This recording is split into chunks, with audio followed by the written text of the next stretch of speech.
কমিশনের কাজে অসন্তুষ্ট বিএলওরা। নন্দীগ্রাম ২ নম্বর ব্লকে গণ ইস্তফা বিএলওদের। ১৭০ জন বিএলওদের মধ্যে ৭০ জনের গণ ইস্তফা। বিডিওকে লিখিত নির্দেশিকা দেওয়ার দাবি বিএলওদের। আপনাদের জানিয়ে রাখবো, বিএলওরা তারা ইস্তফা দিয়েছেন, গণ ইস্তফা দিয়েছেন।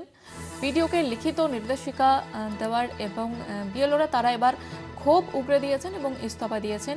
কমিশনের কাজে অসন্তুষ্ট বিএলওরা। নন্দীগ্রাম ২ নম্বর ব্লকে ইস্তফা বিএলওদের। ১৭০ জন বিএলওদের মধ্যে ৭০ জনের গণ ইস্তফা।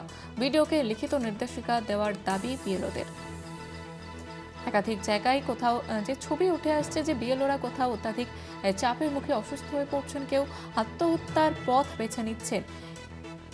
একাধিক ক্ষোভ উগরে দিচ্ছেন স্থানীয় বাসিন্দারা, তারা বিএলওদের উপরে ক্ষোভ উগরে দিচ্ছেন। তো সেক্ষেত্রে মানসিক চাপে বিএলওরা এবং এবার গণ ইস্তফা বিএলওদের। নন্দীগ্রাম ২ নম্বর ব্লকে গণ ইস্তফা বিএলওদের। ১৭০ জন বিএলওদের মধ্যে ৭০ জন গণ ইস্তফা দিয়েছেন। বিডিওকে লিখিত নির্দেশিকা দেওয়ার দাবি বিএলওদের।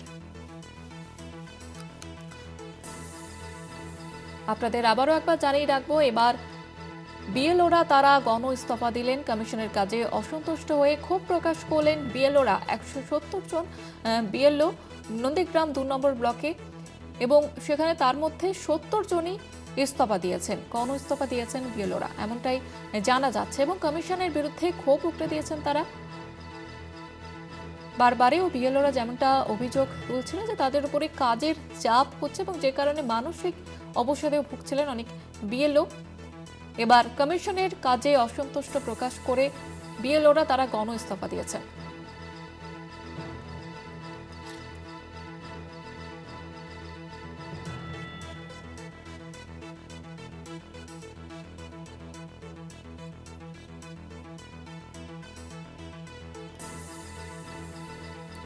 প্রতিনিধি সৌম্যজিৎ চট্টোপাধ্যায় রয়েছেন আমাদের সঙ্গে টেলিফোন লাইনে। সৌম্যজিৎ, কি অভিযোগ তুলছেন বিএলওরা?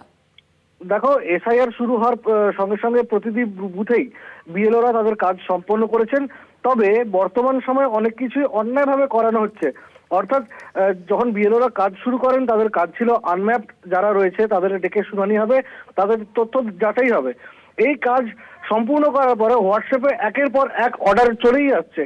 আর যারই প্রতিবাদে নন্দীগ্রাম ২ নম্বর ব্লকের বিডিওর কাছে নন্দীগ্রাম ২ নম্বর ব্লকের ১৬০ জন বিএলওর মধ্যে প্রায় ৭০ জন বিএলও তারা গণ ইস্তফা দিলেন। তাদের দাবি যে তারা বিভিন্ন এলাকায় গিয়ে এই যে ইসি বারবার বিভিন্ন নির্দেশ পরিবর্তন করছে, তার ফলে তারা যখন বিভিন্ন এলাকায় যাচ্ছেন তখন তারা মানসিক এবং শারীরিক হেনস্থার শিকার হচ্ছেন।